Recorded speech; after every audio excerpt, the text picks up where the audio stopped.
Hey guys, welcome back to Data Every Day. This is episode 3. Today we'll be looking at the classic MNIST handwritten digit dataset. Today we're going to move away from Kaggle and actually work with TensorFlow datasets just because of the ease of access, especially for learning purposes. So let's get right into it. We'll start by importing NumPy, as always. And this time we'll need matplotlib as well.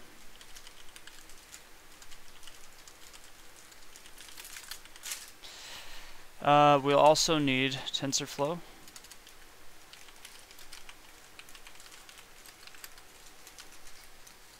And TensorFlow datasets.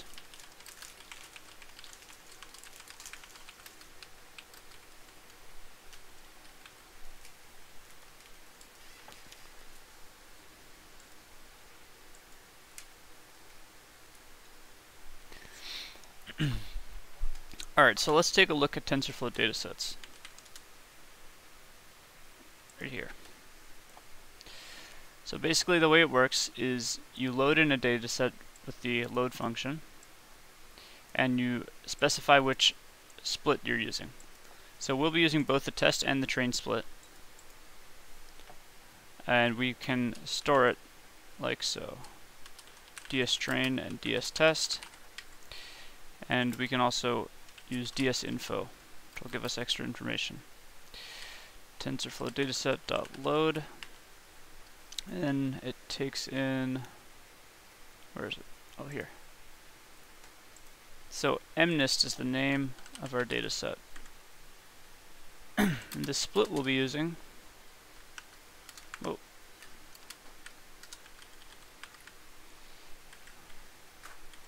train and test.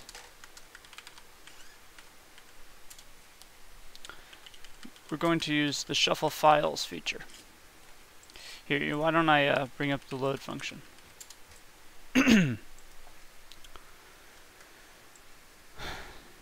Okay, so shuffle files will give us a pre-shuffle that we usually do manually. This time it does it for us. And a really important feature is the as supervised. So if you don't use as supervised, it will store the dataset as a dictionary. But for our purposes, we're going to want it as a tuple. A tuple containing the feature data and the label data. So we will choose as supervised true and with info, I believe, yes, true. And this allows us to store more information in the dataset info. Okay.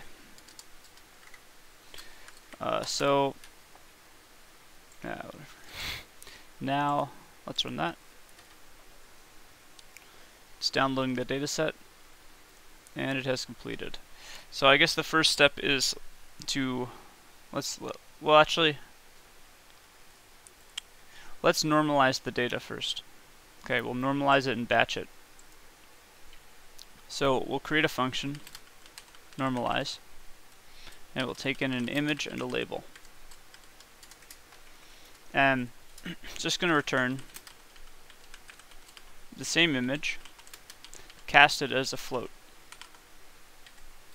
and then divided by 255. This is because pixel data takes on values between 0 and 255. So by dividing by the maximum value, we can scale the data to be between 0 and 1. So we'll run that.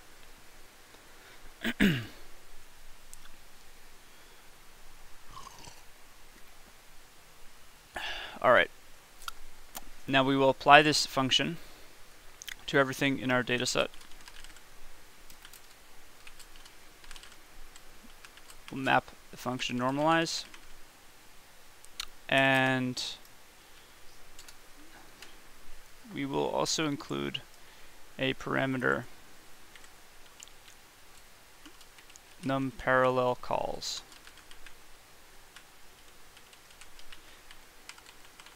And this this tf.data.experimental.autotune is basically, it's going to dynamically choose a value for it during runtime. So then we will do the same thing. Actually, first we're going to cache it. This will prevent us from having to load the same images over and over again. Then we will shuffle the data, and the number of times, actually the size of the buffer which we shuffle from will be determined by the info that we got earlier. Dot splits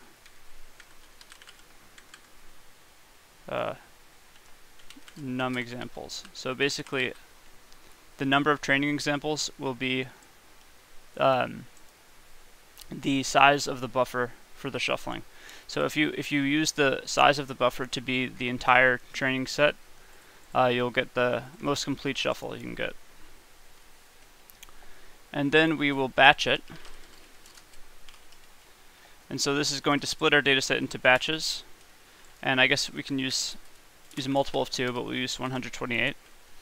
And prefetch. So this allows it allows TensorFlow to start processing future or getting future examples ready while it's still processing the current example. And we also pass in the autotune to this. I'm getting a lot of this from the TensorFlow website itself.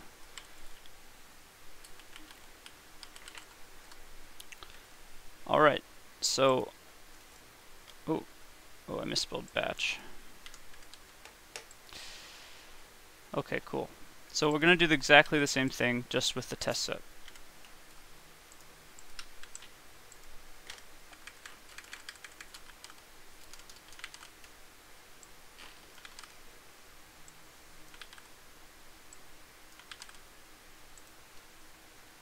Alright.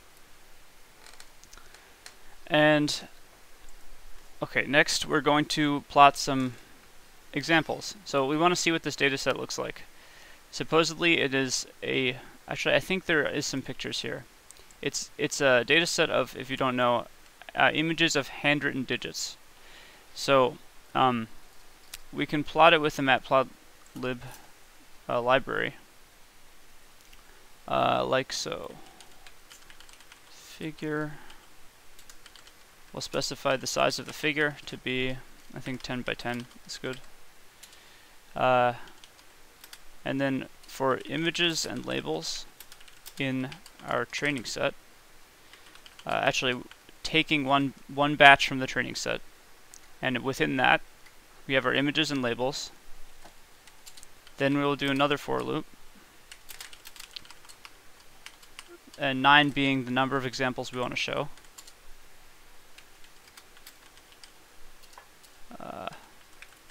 We're going to create a subplot for each one in a 3 by 3 grid. This being the index of the current plot. And our image will actually plot.image show images. I think images sub I, so the ith image. And then we will put the title on it.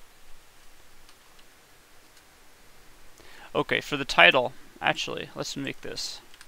We're going to make a list of classes.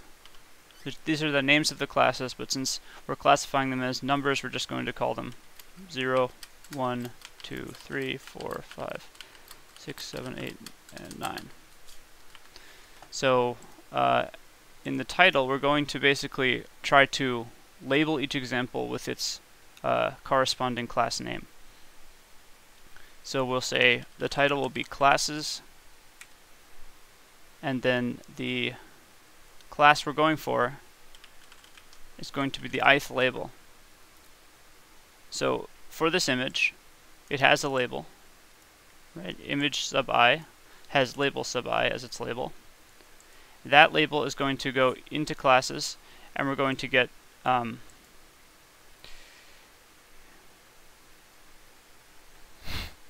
You know, we could probably avoid this. This is just good in case, like for example, if we had words as our classes. This would index it and get the word that corresponds. You know, since we're using numbers, this is sort of unnecessary, but we'll keep it. And then we will just turn the axis information off. Alright, let's plot it. Oh wait, we didn't declare our classes.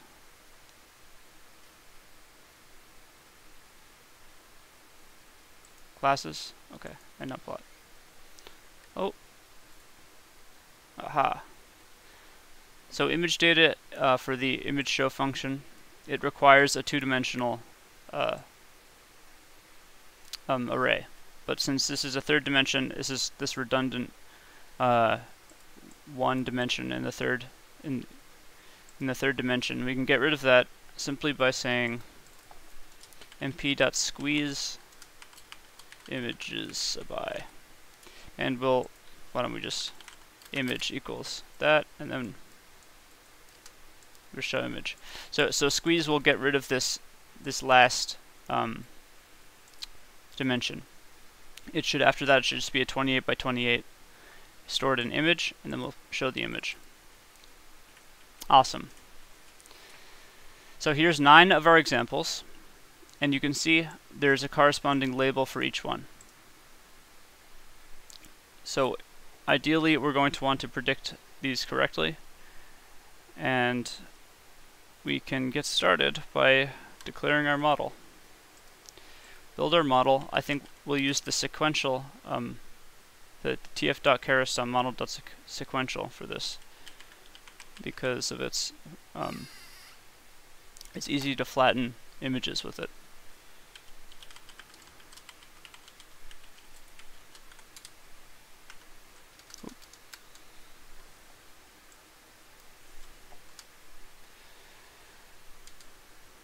Alright, let's just do this.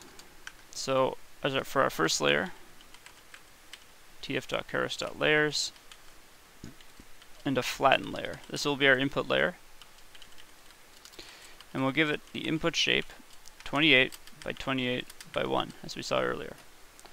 So this will take a 28 by 28 by 1 array and convert it into a one-dimensional array of features, where each pixel is a feature for our classifier. And each pixel will hold a grayscale intensity value, which it will then use to make predictions. So now we will have a dense layer, and we will give it a decent amount of nodes, 128 I think, and we'll give it a ReLU activation.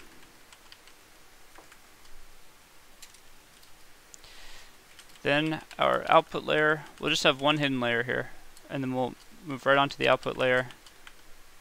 10 nodes, one for each class, and a softmax activation function. Okay, looks good. Ooh.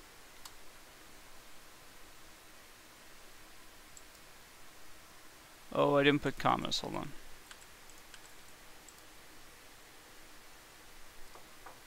Input shape is not defined.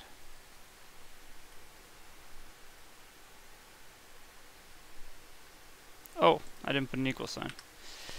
Alright. Okay, there's our model. So we could do model.summary to check how it's looking. And you can see there are layers. First has 784. 784 is just 128 times 128.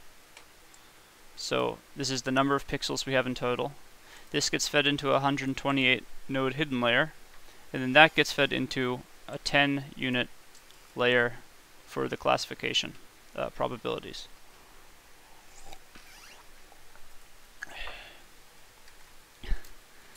Okay, so we can plot the model using a nifty utility that Keras comes with. tf.keras history.utils.plotModel, and it displays the model like a graph. In this case, this is sort of unnecessary because we see it very clearly laid out here, but still an interesting way of looking at it. We have the input layer, which is actually hidden from, it's sort of hidden from the model because the flattened layer serves as the input layer. But you see the input goes into the flattened layer, flattened goes into the first dense layer, or the hidden layer, and then the hidden layer outputs to the classifications. Now, just compile our model. Oop.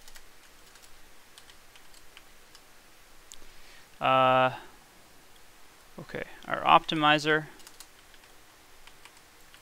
will be Adam, and we can specify the learning rate here, 0.001. It's a pretty standard learning rate. Our loss function will be sparse categorical cross entropy.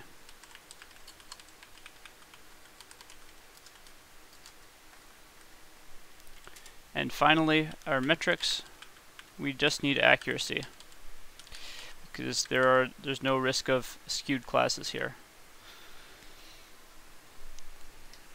Okay, compile that, and now we will fit it. So I'll store the history of our fit to a variable called history. This will allow us to get data from it later to see how it did. So our input is dstrain, right? dstrain. And for the purposes of this video, I'm going to use the validation split as the test set. I know this isn't recommended, but making a new you can't just define the split if you're using a TensorFlow dataset. So for the purposes of the video, I'll just do this. It shouldn't matter too much. And we'll start with 20 epochs. See how it goes. I know 20 epochs is a little high. You know, I don't think we didn't actually see how many training examples there are. 10,000 and 60,000.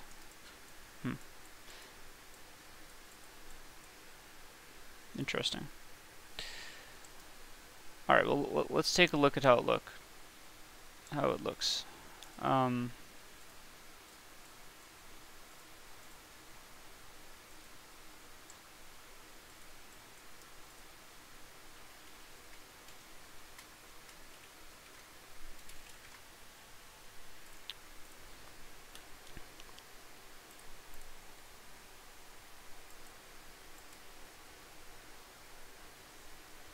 Alright, it finished.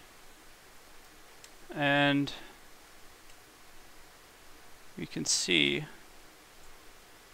this is interesting.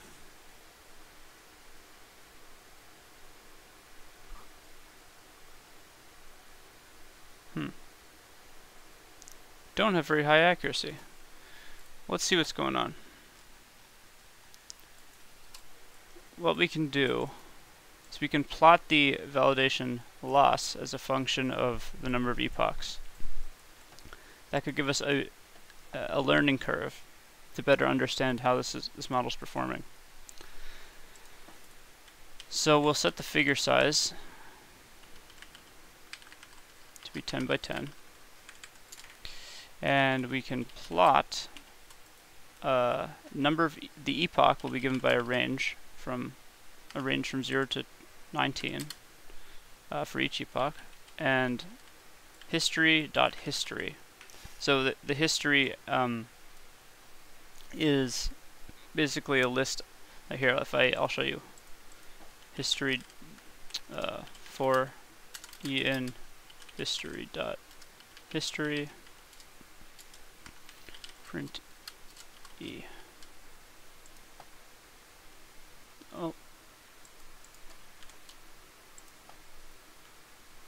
So the history contains all these metrics here: the loss, the accuracy, the validation loss, and the validation accuracy. So we're going to use our validation accuracy to analyze what's going on here. So it's history to history, subscripted at val loss. So this will plot a range from 0 to 19, and then on the y-axis we'll have the loss over the course of the training. Did something wrong.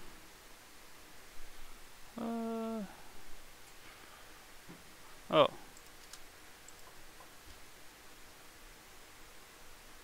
I didn't put history.history. There we go. Okay. Alright. So, this is very weird. This shouldn't be happening.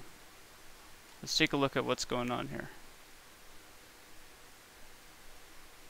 The loss function is actually going up over time. So, clearly something's wrong. Why don't we try rerunning this just to see. Download it. Cache it, shuffle it, batch it, prefetch it. Oh, this should be test. Aha. So, although actually I don't see why that would matter. Right? Alright, let's see. Run this, run this. I don't have to run that.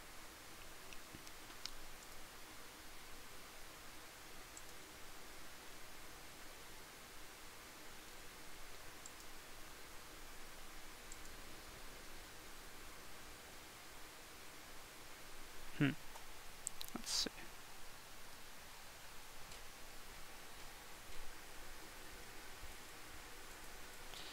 Alright, this is looking a lot better. A loss of like 40 before. I wonder, this is the only thing I changed. What was this doing? It was doing this to DS test, so I don't see why that would matter.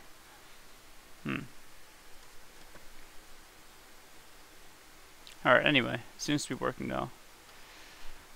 And you can see, alright, perfect. Now we notice the validation accuracy is peaking around 97, nearly 98, but it's not really getting much higher than that. However, our training accuracy is going all the way up to 99.9. So this is telling us that the model is overfitting our data. So if we plot this again, right, this guy here, perfect, we can see that the loss of the function is going down, but then at some point it starts staggering, it starts going back up again. And so we're overtraining the model. Too many epochs. So we can see the point at which it sort of like reaches a minimum before it starts doing wacky stuff is around 7 or 8. I think we'll choose 7 to be safe. So we'll go back and we'll change the number of epochs to be 7. And now we can redefine our model, compile it again, try it with 7 epochs.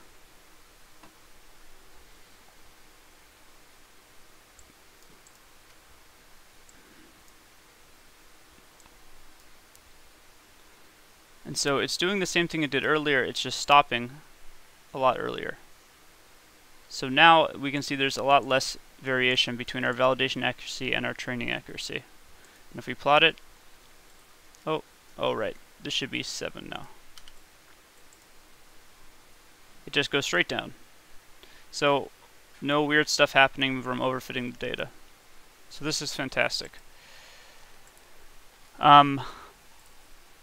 Let's see, let's test the performance of our data on the test set now. So we'll do model.evaluate on DS test. And we got a very high accuracy. I'm sure we could do better with such a clean and simple data set, but this is pretty good. And so why don't we visualize the data to see how the predictions are doing in a sort of grid like we had earlier. So we can do that by, let's see, we'll make a prediction array, and that will be model.predict dstest. So it's doing the same thing as evaluate, but it's storing the results in a prediction array. So now if we just take a look at that, it's an array of probabilities for each example and each classifier from each class.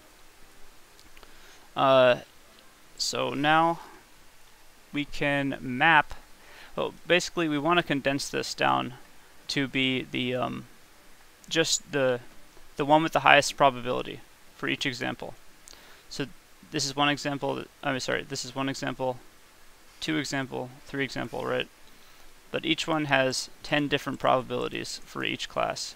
We want to turn the first element of this array just into the number of the class for which it has the highest probability. So we can do that by saying prediction equals, we'll make a lambda function.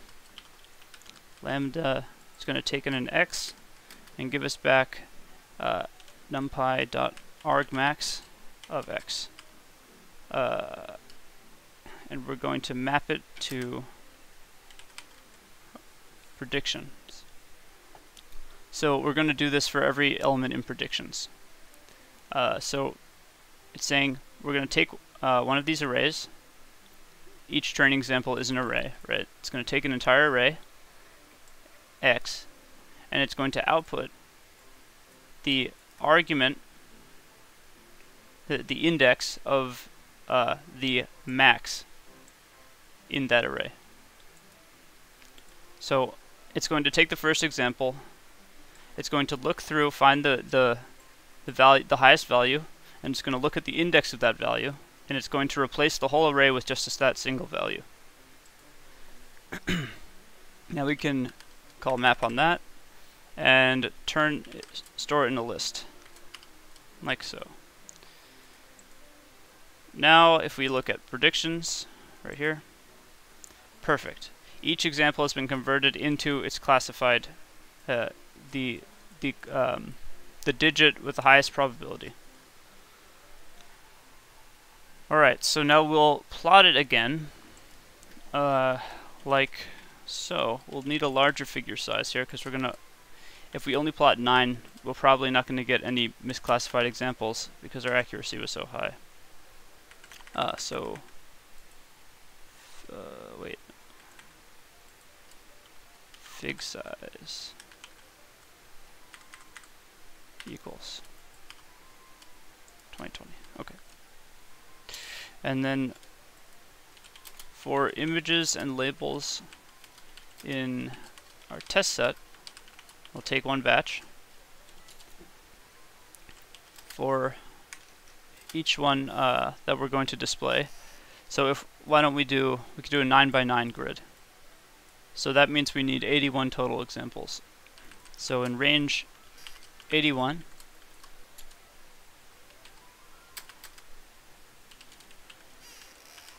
we'll make a subplot in a 9x9 grid.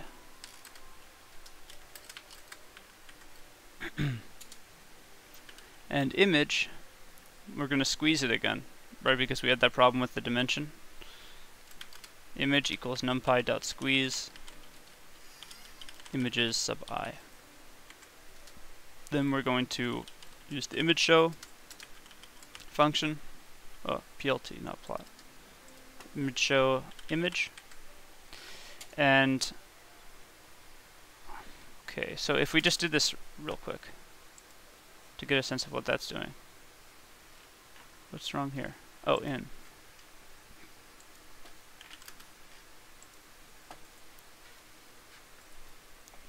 This should just give us, similar to what we saw earlier, only in a 9x9 grid.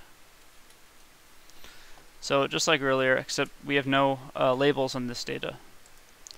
So what we'll do is we will create a variable called prediction, which is just going to be the truth value of the following statement.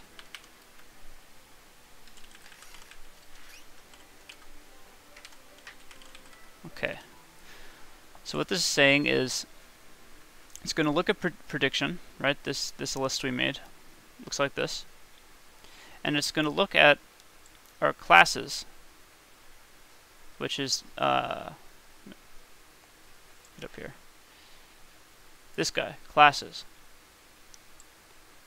and it's going to index classes at the ith label. I being the training example we're on, or the picture we're on. So it's going to take the label of this image, and it's going to find the equivalent class, and it's going to check if that class is equal to the prediction we made. So basically, prediction is true if we predicted it correctly, and false if we predicted it incorrectly. So now we can set the title, plot the title of a particular example as we did earlier, the class associated with the label, the actual label, right? Not the predicted one. And we're going to set the color equal to blue if our prediction is successful, and if not, the color will be red. So this way we'll have a blue number if a blue label for our data if it was successfully predicted, and a red label otherwise. Just take off the axis, so we don't want to see all that stuff.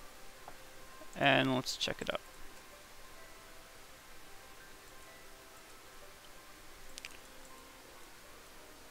And okay, I think we have it switched. Why is this?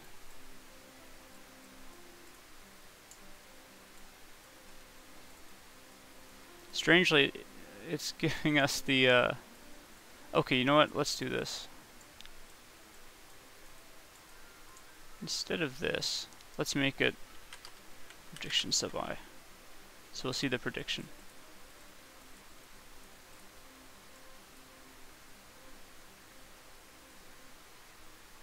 Oh, there's a problem with the batches, isn't it? It's the wrong batch.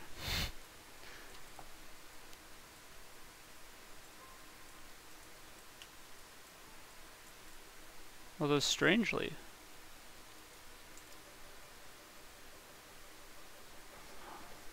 oh, there must be a problem.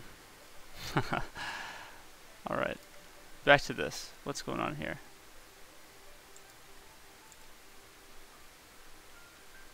Let me make sure I didn't make a mistake here.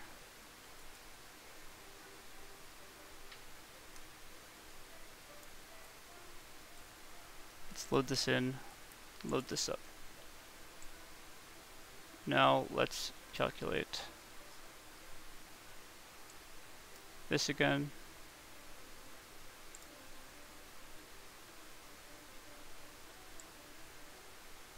And this, and this.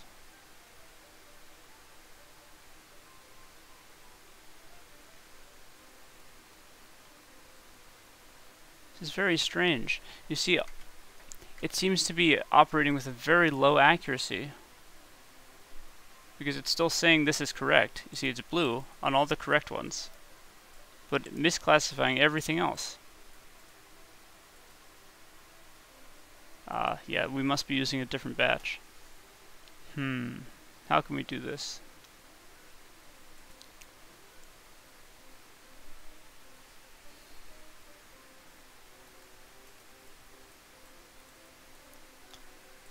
I'm not sure of a way to guarantee how to get the first number of elements in a dataset. Let me see if I can find this. Return first element of TensorFlow Dataset.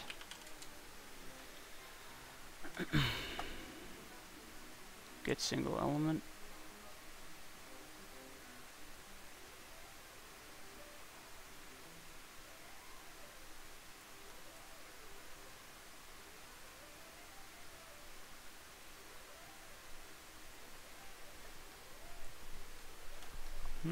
No, this isn't it.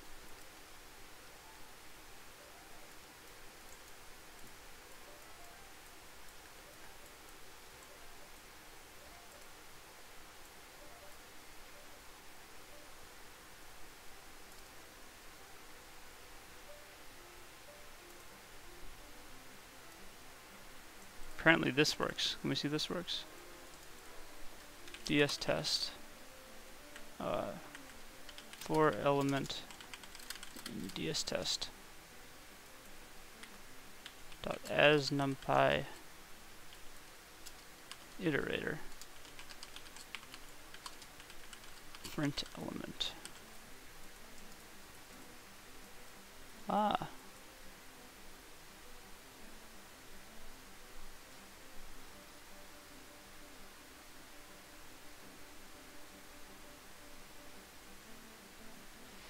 You know what? I am not sure why this is happening.